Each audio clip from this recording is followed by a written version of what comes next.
Welcome back.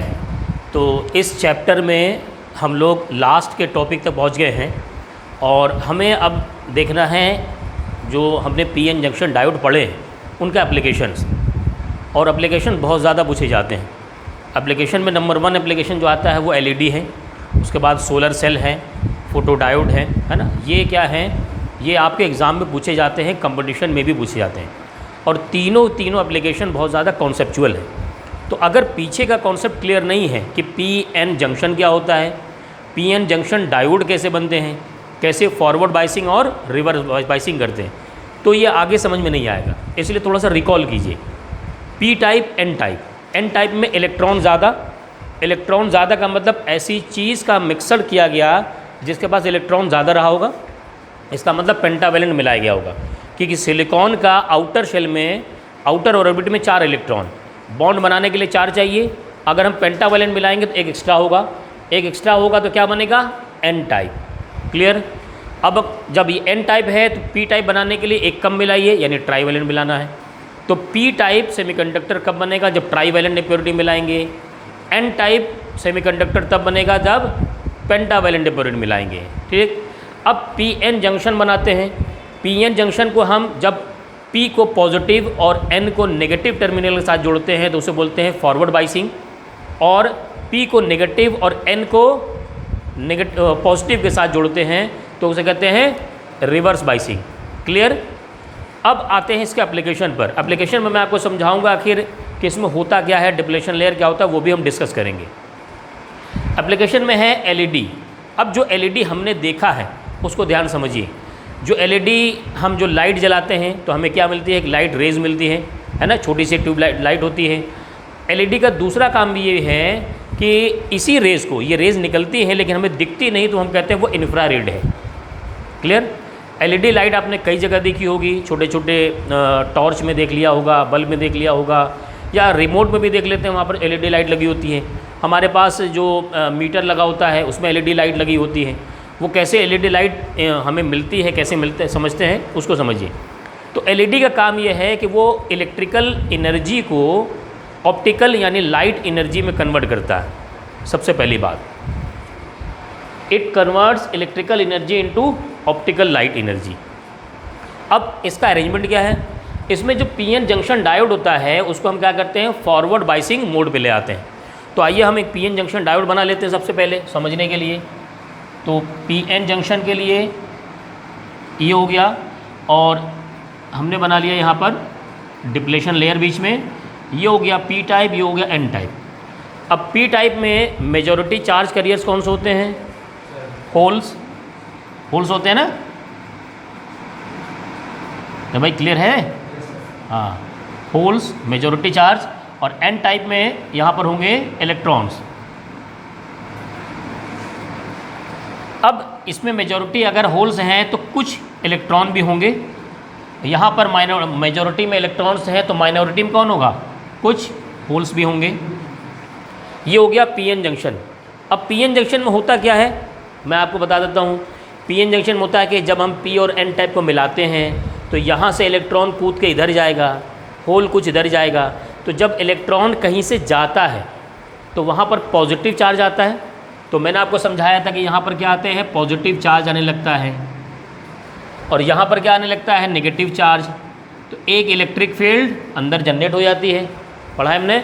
और depletion layer क्या हो जाती है, जब हम इसको फॉरवर्ड बाइसिंग में जोड़ देते हैं। फॉरवर्ड बाइसिंग का मतलब P को पॉजिटिव टर्मिनल और N को नेगेटिव टर्मिनल के साथ हमने जोड़ दिया। तो अब क्या हुआ कि फॉरवर्ड बाइसिंग होते ही ये डिप्लेशन लेयर शॉर्ट होने लगता है। क्या होने लगता है, शॉर्टेज ऑफ चार्ज हो जाता है वहाँ पर। और इसके बीच में, यहाँ पर जो डिप्लेशन लेयर के बीच में जो भी न्यूक्लियस बचा वो क्या होता है, वो न्यूट्रल टाइप का होता है। कैसा होता है, यहाँ पर जो होगा वो न्यूट्रल होगा। जो इलेक्ट्रॉन और होल्स थे वो सब कूद फाद के जा चुके, जो होना था हो चुका। उसके बाद ही तो यहाँ पर पॉजिटिव चार्ज और नेगेटिव चार्ज का एक एरिया क्रिएट हुआ। उसी की वजह से तो यहाँ इलेक्ट्रिक फील्ड का डायरेक्शन बना, पॉजिटिव टू नेगेटिव। क्लियर। तो ये कॉम्बिनेशन एक बन गया जिसमें एक डिप्लेशन लेयर छोटी सी है। अब हमने इसको जब पॉजिटिव टर्मिनल का साथ जोड़ा तो यहाँ पर देखिए अब ये पॉजिटिव टर्मिनल क्या करेगा, ये पॉजिटिव टर्मिनल इस होल्स को पुश करेगा आगे जाने के लिए। यहाँ पर ये नेगेटिव टर्मिनल साथ जुड़ा हुआ है, यहाँ पर इलेक्ट्रॉन्स ज़्यादा हैं, तो ये इलेक्ट्रॉन्स क्या करेंगे, ये इधर लेके जाएंगे इसको। क्लियर, बात समझ में आ रही? तो होगा क्या कि इनका दोनों का अब कॉम्बिनेशन बनेगा, इलेक्ट्रॉन्स और होल क्या बनेंगे, कॉम्बाइंड करेंगे। क्लियर, एक कॉम्बिनेशन समझ में आ गया। ये तो इसका थ्योरेटिकल पोर्शन हो गया। अब कॉन्सेप्ट समझिए, कॉन्सेप्ट समझिए। मैंने क्या बताया, यहाँ पर क्या है, न्यूट्रल एटम है। क्या है, न्यूट्रल।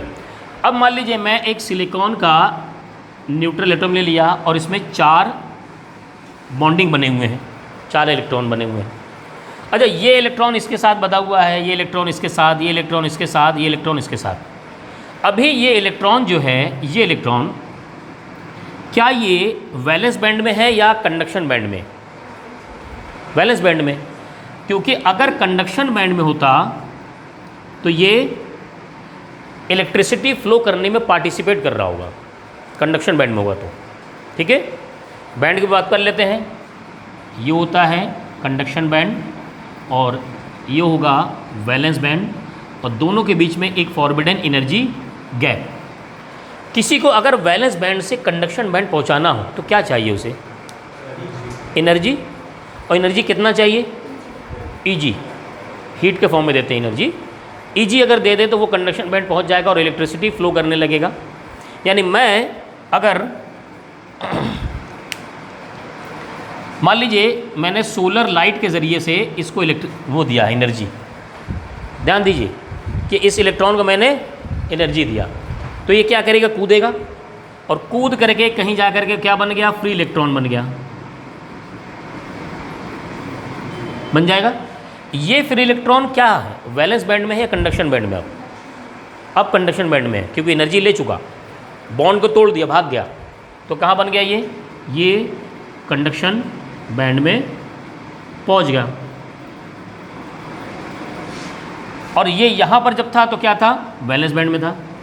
अच्छा, किसकी एनर्जी ज़्यादा थी, इसकी ज़्यादा थी या इसकी ज़्यादा थी? कंडक्शन बैंड वाले की ज़्यादा होगी, एनर्जी लेने के बाद पहुँच रहा है। यानी अगर कोई पूछे कि भाई लोअर एनर्जी किसकी है, तो ये है lower energy and this one is higher energy पर है। अब याद करिए बोर्स मॉडल क्या कहता है। बोर्स ये कहता है भाई अगर कोई इलेक्ट्रॉन एनर्जी ले करके कहीं पहुंच गया तो वापस आने के लिए क्या करना पड़ेगा, उसे एनर्जी लूज़ करना पड़ेगा। जो लेकर गया था वापस करो तो फिर अपनी पोजीशन पे आ जाओ। तो ये चचा, ये इलेक्ट्रॉन कहाँ पहुँचे थे, वैलेंस बैंड में थे। इन्होंने क्या लिया, एनर्जी ले लिया, और एनर्जी लेकर कहाँ पहुँच गए, यहाँ कंडक्शन बैंड में। अगर मैं कहूँ किसी को कंडक्शन बैंड से पहुँचा दिया जाए वैलेंस बैंड में, तो क्या होगा, वो क्या करेगा, एनर्जी लूज़ करेगा। अच्छा, जो एनर्जी मिल रही थी वो कितनी थी, वो यही तो थी, E = h new. h is the plank constant, new is the frequency. तो जब एनर्जी मिलने से ये फ्री वैलेंस से कंडक्शन बैंड में जा सकते हैं, तो जब इनको कंडक्शन बैंड से वैलेंस बैंड में ले करके आएंगे तो क्या ये एनर्जी रिड्यूस नहीं करेंगे, छोड़ेंगे नहीं, छोड़ेंगे। अब आ जाओ अपने कॉन्सेप्ट पर। हमने जब ये बैटरी लगाया तो क्या ये इलेक्ट्रॉन कूद करके इधर पहुंचा, और यहाँ इलेक्ट्रॉन तो क्या था, ये तो फ्री इलेक्ट्रॉन था और ये होल था, एनर्जाइज थे। लेकिन जब रिकॉम्बिनेशन हो रहा है तो न्यूट्रल हो जा रहे हैं। क्या हो जा रहे हैं, न्यूट्रल। न्यूट्रल का मतलब कहाँ पहुँचे भाई, वैलेंस बैंड में। यानी हम फॉरवर्ड बाइसिंग के ज़रिए से किसी इलेक्ट्रॉन को कंडक्शन बैंड से कहाँ लेके आ रहे हैं, वैलेंस बैंड में। तो क्या कर रहा है वो, एनर्जी रिलीज़ करेगा। एनर्जी इस प्रोसेस का उल्टा होगा। अब मैं जैसे मैंने आपको यहाँ पहुँचाया था, फॉरवर्ड बाइसिंग करते ही क्या करेगा, ये वापस इधर आएगा। अब जब रिकॉम्बिनेशन होने लगता है तो क्या होने लगता है, ये एनर्जी एमिट करते हैं। अब एनर्जी एमिट करेगा तो लाइट कैसे मिलती है, एक्चुअल में इस तरीके के अरेंजमेंट में यहाँ पर हम एक ये बना देते हैं, और यहाँ से हमें एनर्जी मिलने लगती है। E H = अरे कितना बोलते हैं भाई, E = h न्यू। अब बात करते हैं कि देखिए यहाँ समझा गया, electrons injected into the P region encountered holes, जो इलेक्ट्रॉन्स पी रीजन से एन रीजन में गए वो होल के साथ इनकाउंटर्ड हुए, एंड रिकम्बाइन हो गए, रिकम्बाइन रहते एनर्जी रिलीज़ किया, एंड वाइस वर्स, उल्टा भी होगा, उस उल्टा क्या होगा, होल इधर जाएगा तो इलेक्ट्रॉन इधर भी आएगा। Then when each electron holes pair recombine a single photon is release. Photon का मतलब एक फोटोन में कितनी एनर्जी होगी, E is equal to h nu, एक पैकेट ही तो होता है, तो ये एक इलेक्ट्रॉन के लिए लिखा गया, एक इलेक्ट्रॉन होल्स के लिए लाखों इलेक्ट्रॉन चलेंगे तो क्या होगा कि लाइट की रेज मिलेगी।